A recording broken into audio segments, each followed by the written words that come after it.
Hello, everyone, and welcome to the Inner World podcast. I'm your host, Dr. Pedro Cortina.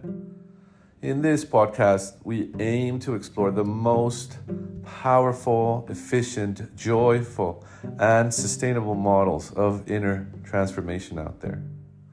Thank you for joining us today.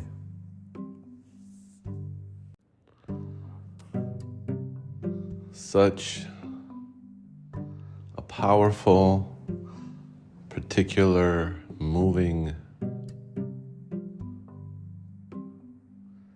incendiary,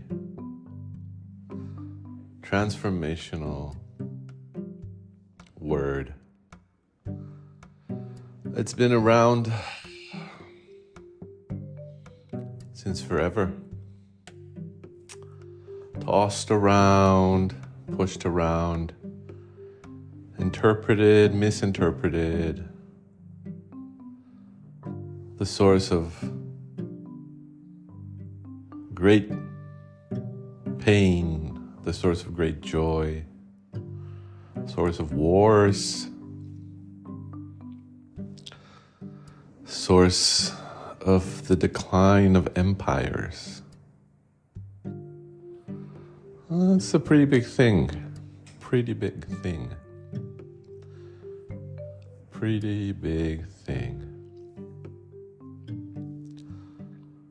So yes, love. I think I'm going to be doing a series titled Love Meanderings, just explorations about this concept, about this idea, about this experience, in the hopes to clarify, demystify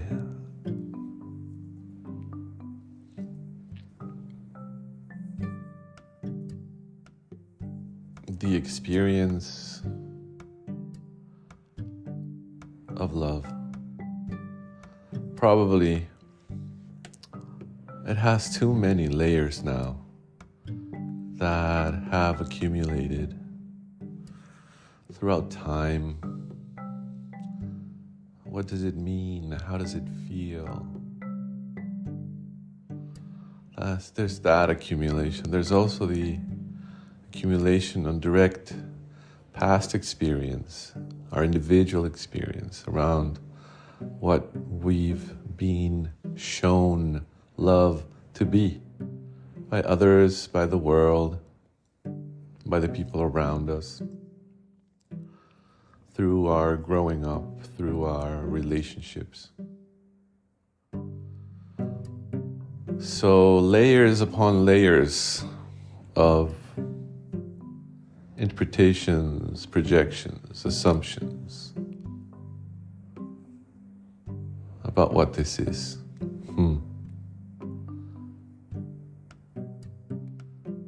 This love.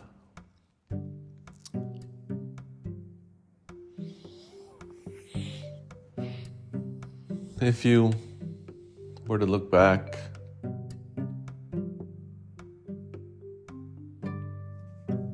probably at the history of the world, this concept, probably one of the most diverse, one of the most complex, one of the most difficult to address, just because it means so much to so many. But behind it, behind this whatever concept, there is a profound experience of relaxation, proximity, understanding,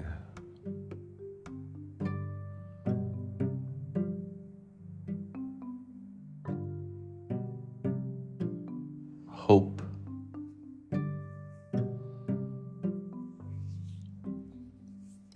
that I think is what we're trying to point to when we talk about love. So let's explore this a little bit more. What is this thing? What is this experience? What is this thing that we're looking for or talking about or longing for or running from to? What is this thing? It feels that it has a component of, as I was saying, relaxation. And let's talk about that for a little bit. Love as relaxation, as a capacity to be relaxed with yourself and others. And the way we're talking about love here is broadest. We're not talking about particular forms of love or romantic love or platonic or this. We're talking about love in general. There's a sense of non-separation. When we close our eyes and we take a deep breath and we allow ourselves to think, so what is this thing? What is love?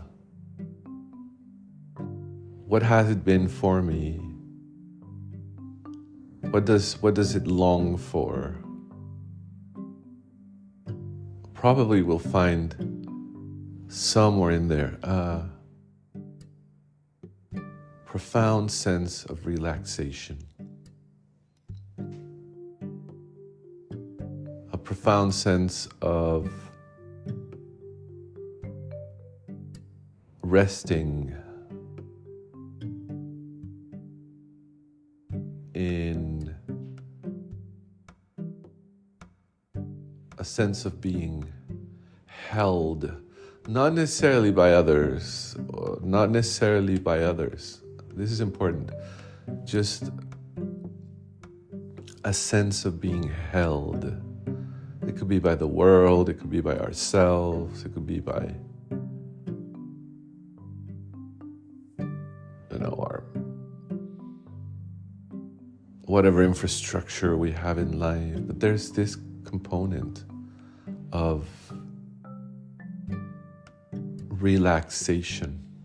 And just let me say this as well, not a holding in the sense that somebody has to do an effort to hold us. It's more of a being held in a condition and a situation where this naturally happens, effortlessly happens. This whole idea of love being a transactional arrangement is probably one of the most dense interpretations of love. Is this idea of you give me 3, I give you 2, and then the one that I owe you, I'll give it to you next week, and then probably you'll be owing me 2 more, and then so this whole idea of love as structure is pointing more towards the dense side of what we understand love to be. But if we go to the center, again, if we were to close our eyes for a second, take a deep breath, and just allow ourselves to ponder, what is this thing I call love? Or what is this love that I'm truly wanting or searching for or longing for? So being held is one. Being held or experiencing a form of relaxation where we feel held in the world. Oh, this is so important. Because many of the experiences that we have in life that move us away from love are experiences where we actually feel not held or separated. So there could be one profound sense of relaxation and being held. What else? Oh, a profound ability and an experience of safety in presenting ourselves without an act, without a facade, without a pretense, without an agenda.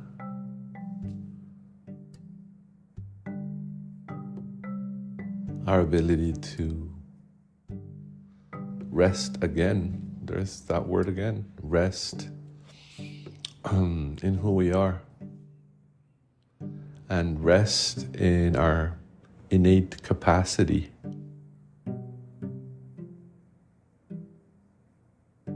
to be or experience joy.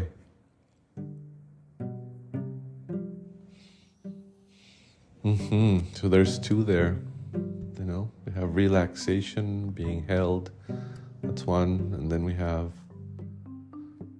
capacity to show ourselves confidently and in a way where we are at ease with sharing who we are with others. What else comes to mind?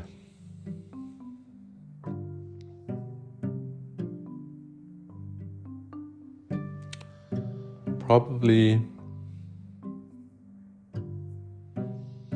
love as silence.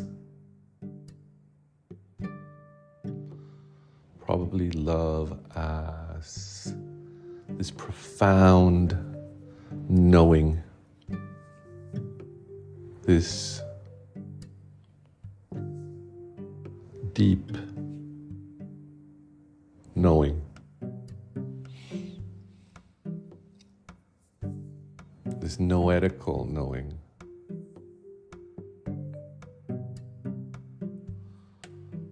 Where we are so connected with who we are, we understand who we are so clearly.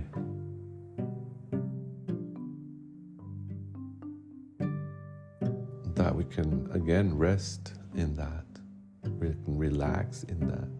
There's a lot of relaxation going on here when exploring those dimensions of love. There's a lot of and probably let's just make a point here of not to understand love as something passive, something that you just relax. It's like the perfect couch potato experience. Just love.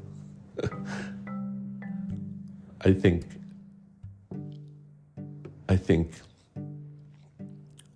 all these ideas of, relaxation, being held,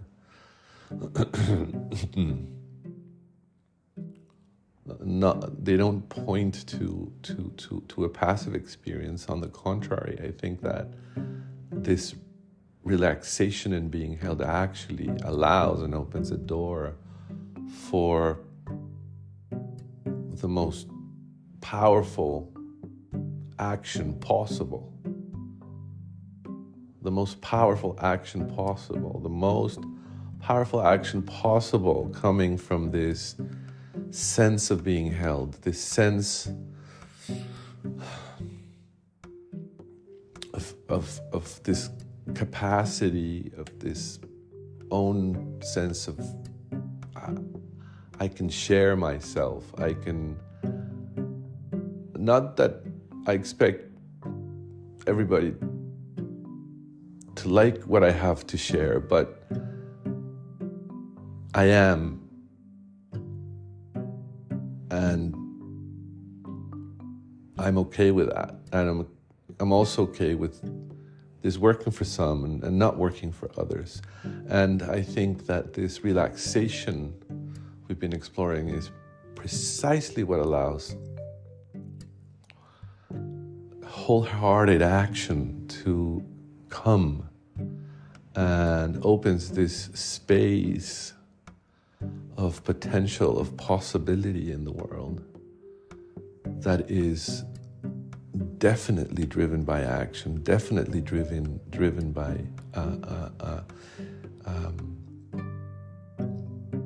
intention, definitely driven by hope, definitely driven by curiosity, by creativity.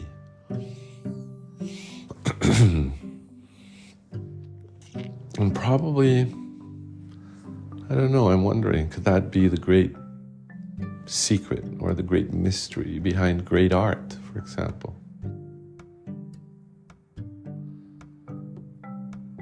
Could this be the great mystery, the great secret behind great art? That the artist is not really an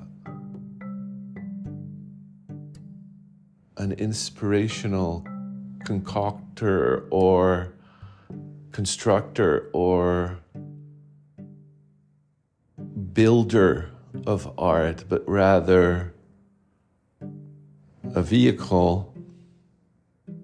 It's going to sound a little bit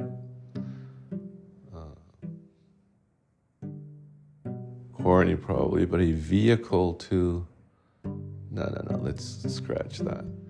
The artist becomes the expression of this relaxation, this trust, and this drive at the same time.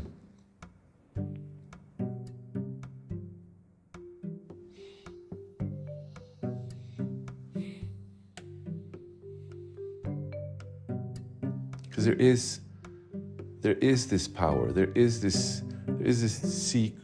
I don't know if it's a secret. There's this thing that is flowing when we share our art, and the more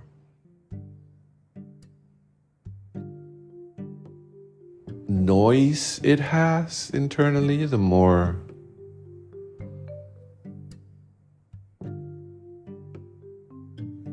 noise. The more noise it has internally, the more bumpy, the more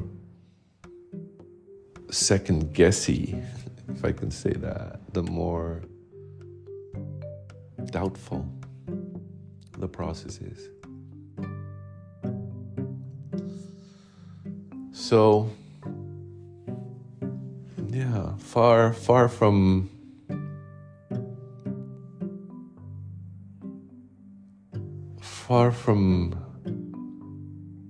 considering, love, this strange, inexplicable, weird, hot potato, meaning nothing and everything, meaning the worst or meaning the best for different people.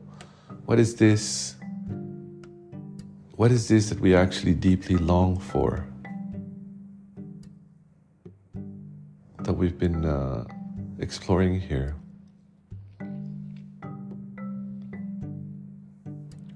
There's also a sense of probably transcendence, additionally to, the kind of relaxation we've been talking about, the being held, the being comfortable with sharing who we are. There's this sense of transcendence, of being more than,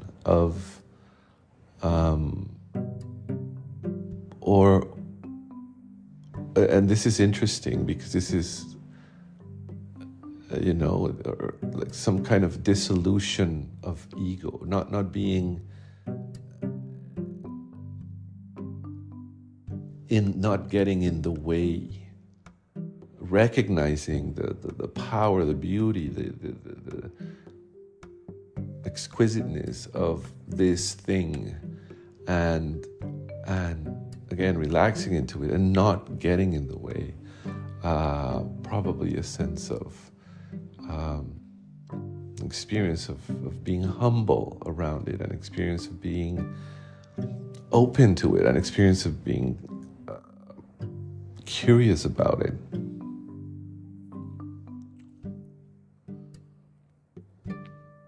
So transcendence, something that is bigger, but not in a sense that we're losing ourselves, or that we have to move out of the way, or that we have to, forsake or forebode or forgo or anything. It's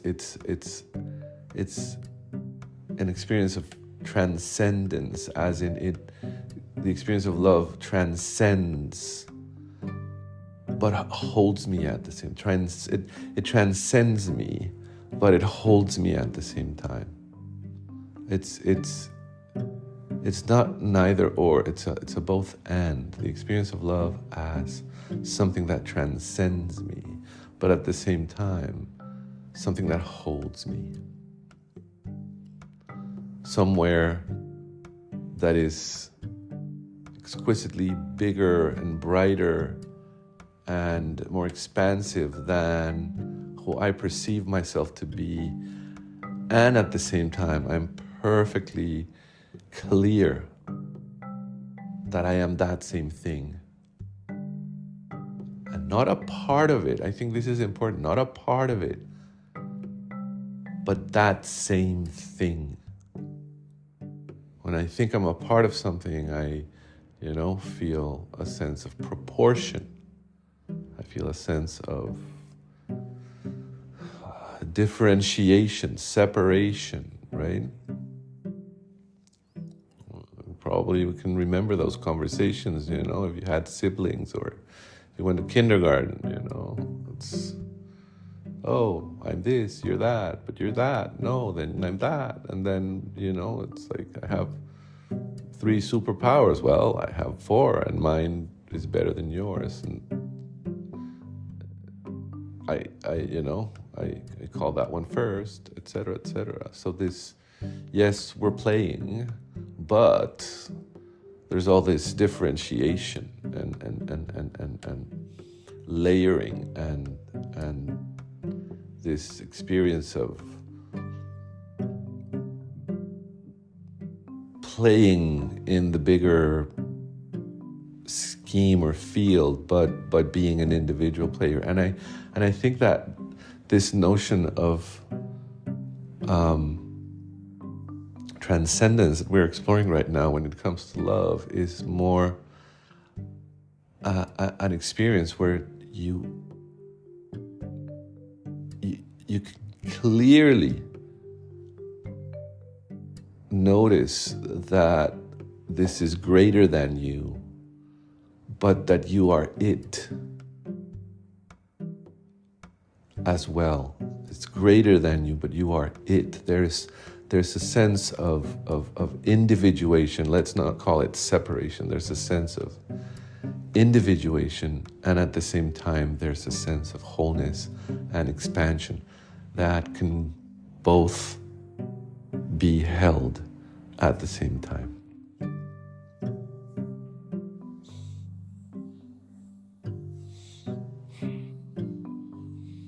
There's this sense of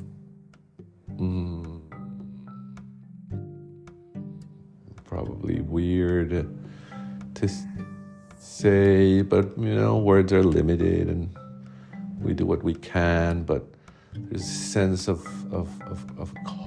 calling, there's a sense of calling as in,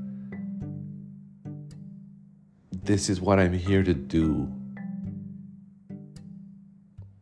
this is what I'm here to experience. This is what I'm here to understand. This is what I'm here to hold. This is what I'm here to share. This is what I'm here to explore. This is what I'm here to try. And this is why probably we are so willing to, plunge head first into experiences of love, or for some people, run as fast as they can from experiences of love, because there's this almost grand experience of calling to be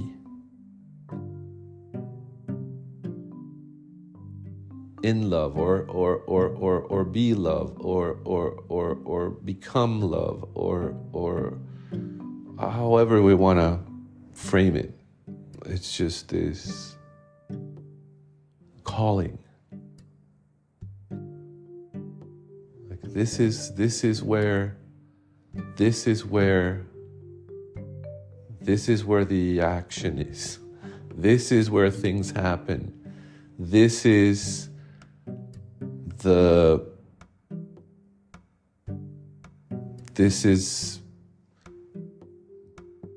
treasure at the end of the rainbow. This is,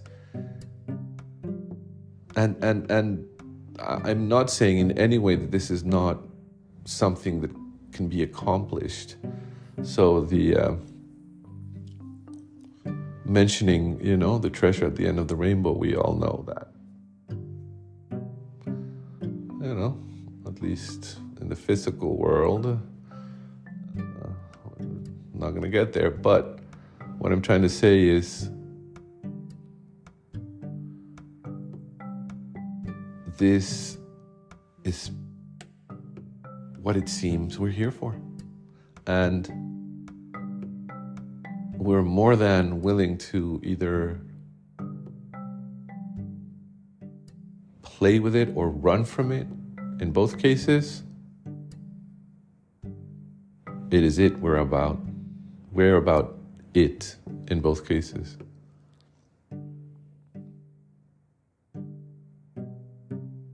If we're seeking for it desperately, if we're running away from it desperately, we're still in the game of love. It is still about love.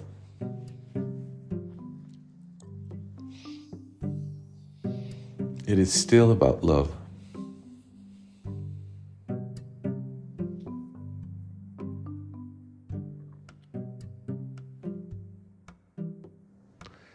It is still about love. And probably it has always been. And probably it will always be the case. And probably what we see when we talk about love, when we see, our experiences of love throughout life, other people's experiences when it comes to love, is are different entry points into the exploration of this experience. Different entry points into the exploration of this experience, depending on where we're coming from. What's our background? What's our experience when it comes to love? What is our, understanding of it? And but everybody wants to play. Everybody wants to play. Every single person in this world wants to play. Either going for it or running from it. Everybody wants to play.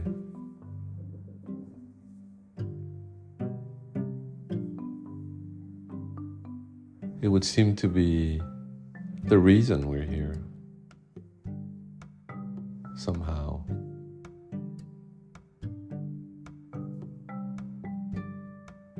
And I'm not being romantic and projecting some, oh, that's the reason we're here. Everybody find love and blah, blah, blah. No. And probably the reason we're here is because that is the sandbox. That's the sandbox. That's the laboratory. That's the playing field.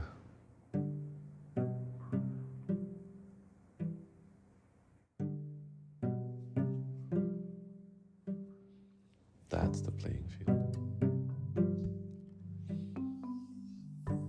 So in essence, when we look at love and we really try to go a little bit further than, a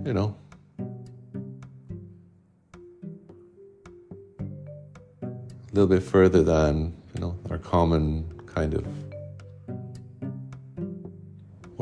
understanding of it, or the media-driven understanding of it, or whatever we want to call it. We see, a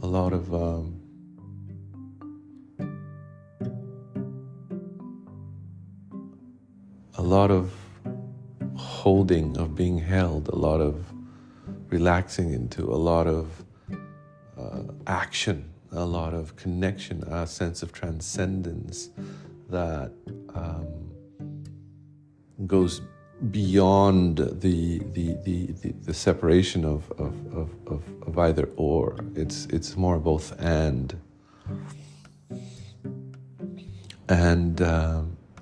we also explored silence. Probably most of us have had that experience of silence, looking into someone else's eyes and just knowing love. And let's stay away from knowing, that you love them, knowing that it's not a process of separation. It's just a knowing. And a knowing of what? It's just a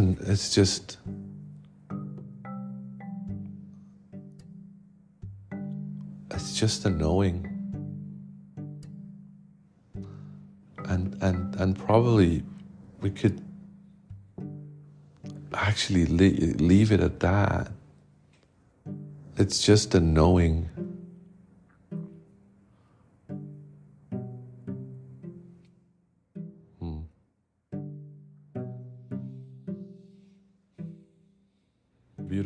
Beautiful one. And so, of course, from that experience, well, just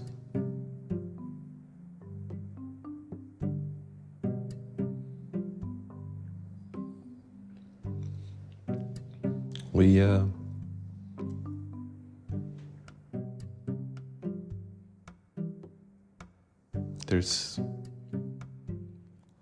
a sense of being complete, probably even beyond being complete. Be more like a